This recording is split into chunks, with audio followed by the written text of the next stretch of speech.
All right, Shalom Makim. First and foremost, I'd like to give all praise, honor, and glory to Yahweh, Bahasham, Yahushai, Bahasham, Racha, Kodash. I'd like to give double honors to the apostles and elders of Great Millstone. I'd like to say Shalom to the elect that teach His word in all truth, faith, and sincerity. And today I just want to tie this lesson, Time's Up. And that's concerning the so-called white man in his reign of terror. We're at the end of his rulership, and it's being known, made manifest by these series of events that's taking place throughout the planet Earth. You know, you even have the different signs in the heavens, and some might say that things that's happening, such as war, evil, pestilence, you know, the different moon types has always been here, but not at this high rate. You know, everything that's taking place, the evils that's happening, is becoming more and more frequent. So it just shows this is the time why our Lord, Yahweh Shema Shai, is set to visit this place. So matter of fact, let's start off with that.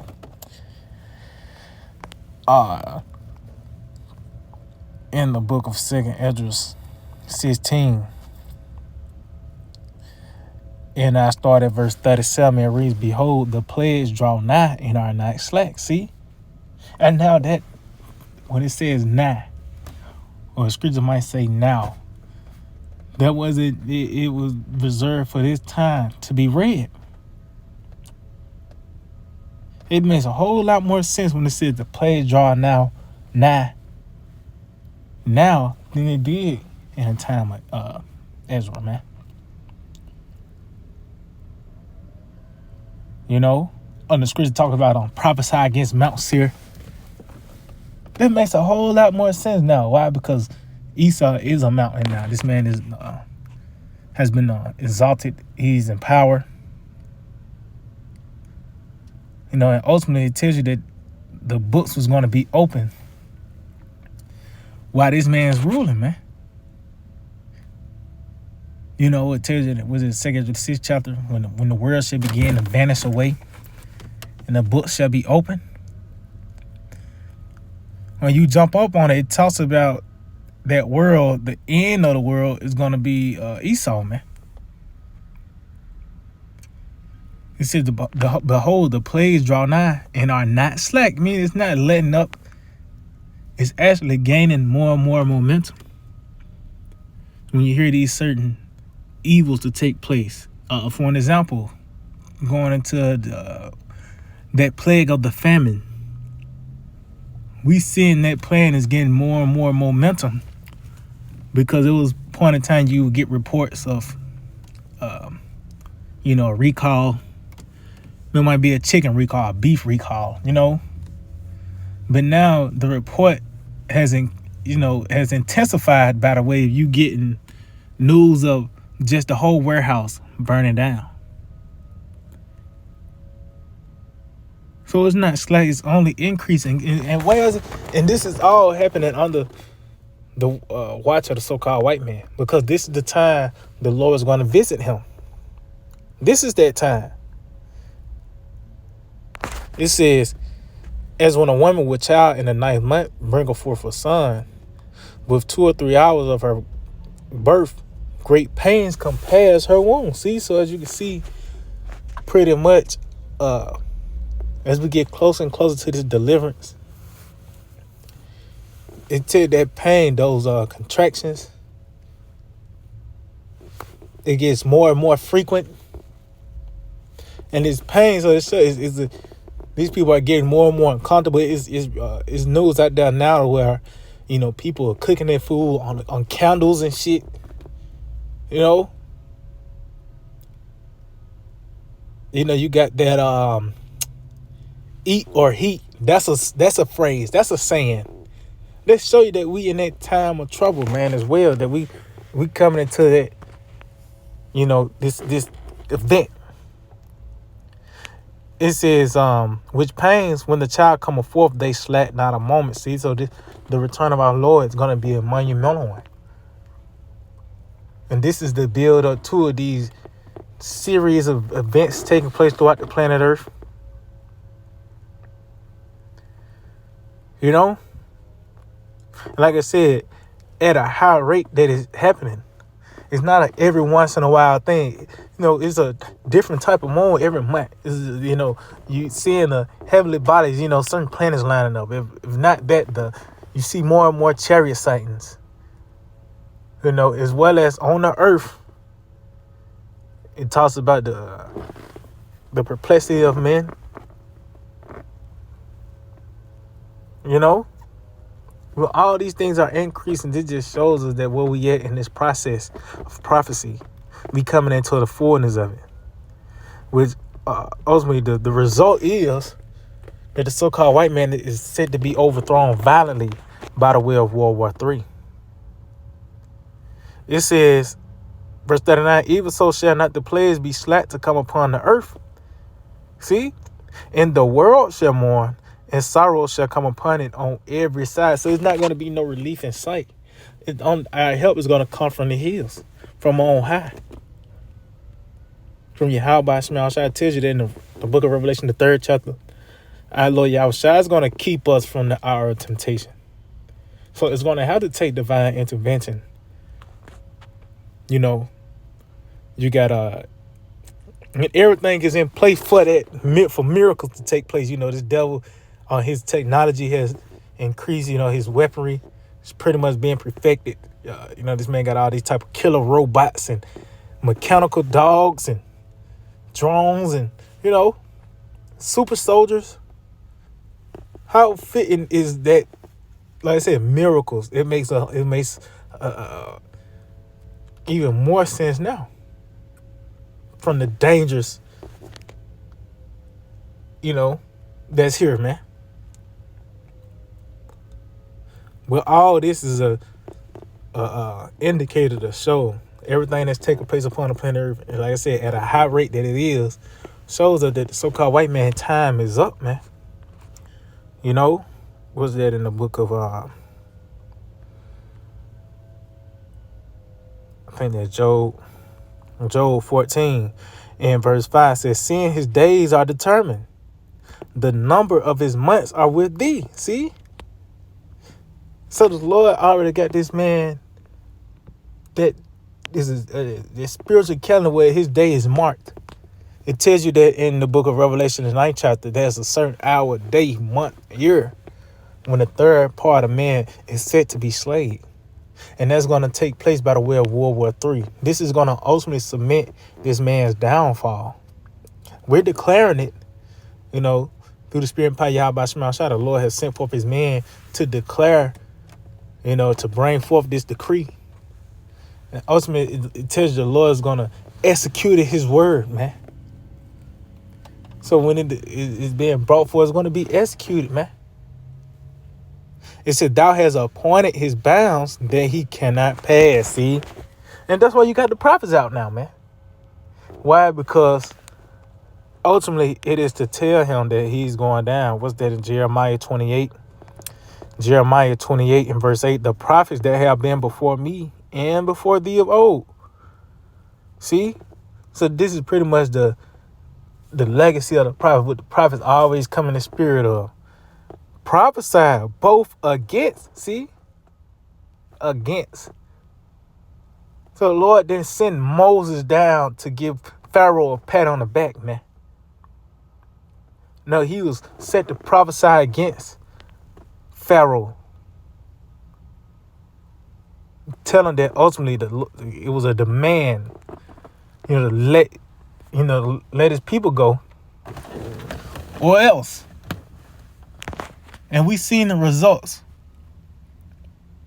It says, prophesy both against many countries and against great kingdoms. See?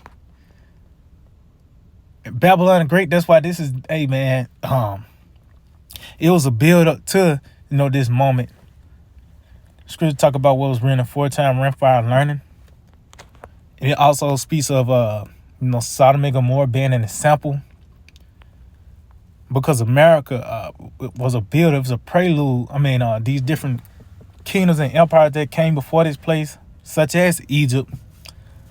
That was a prelude to what the Lord was going to do to America by the way of the different plagues, you know, that great deliverance that set, you know, like I mentioned, Sodom and Gomorrah, that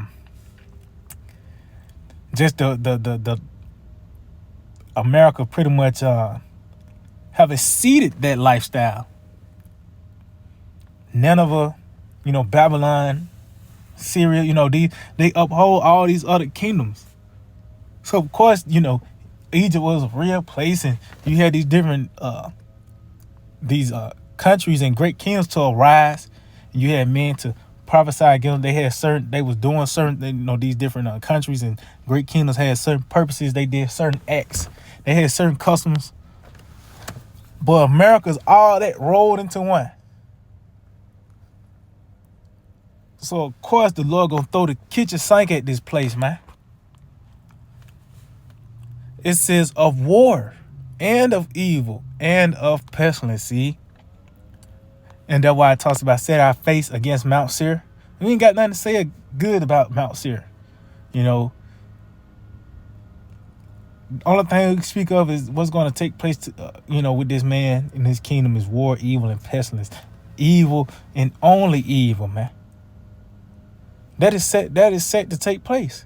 And this is that time. This man is coming up on a roadblock, a spiritual roadblock, because his time is up. And that's why you got he's trying to pretty much restart. You know, they call it the Great Reset. Why is that saying on the planet Earth? Because he even know. Let's get that in the book of Revelation, the 12th chapter. He even know he had but a short time. Let's get it. Revelation 12 and 12. It reads, therefore rejoice ye heavens and ye that dwell in them. Woe to the inhabitants of the earth and of the sea. For the devil is come down unto you, having great wrath. See? Because he knoweth that he have but a short time. And there's a lot of things that play into that why he know he have but a short time.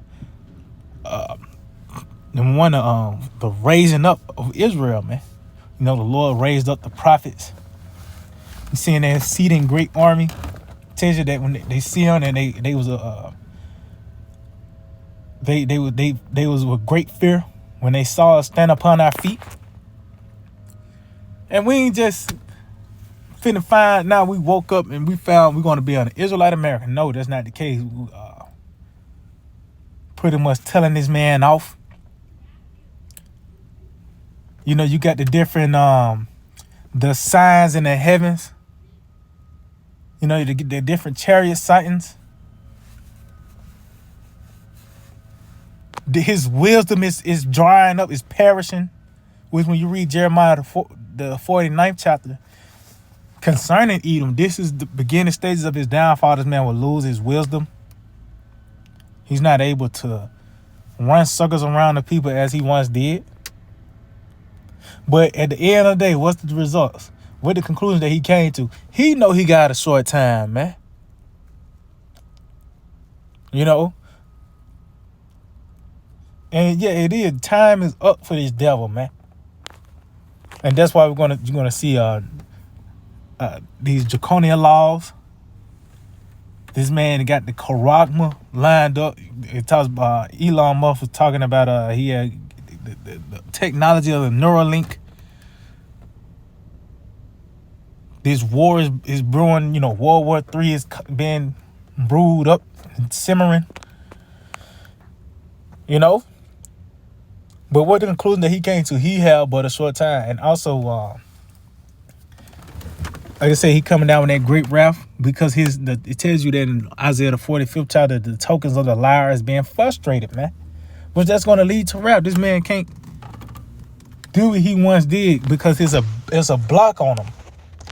That barrier, you know, with the Jeremiah 5, it's a barrier now. He can't go no further. You know, the Lord have set an appointed time where he was gonna fall out of power, you know, and we inching up on that.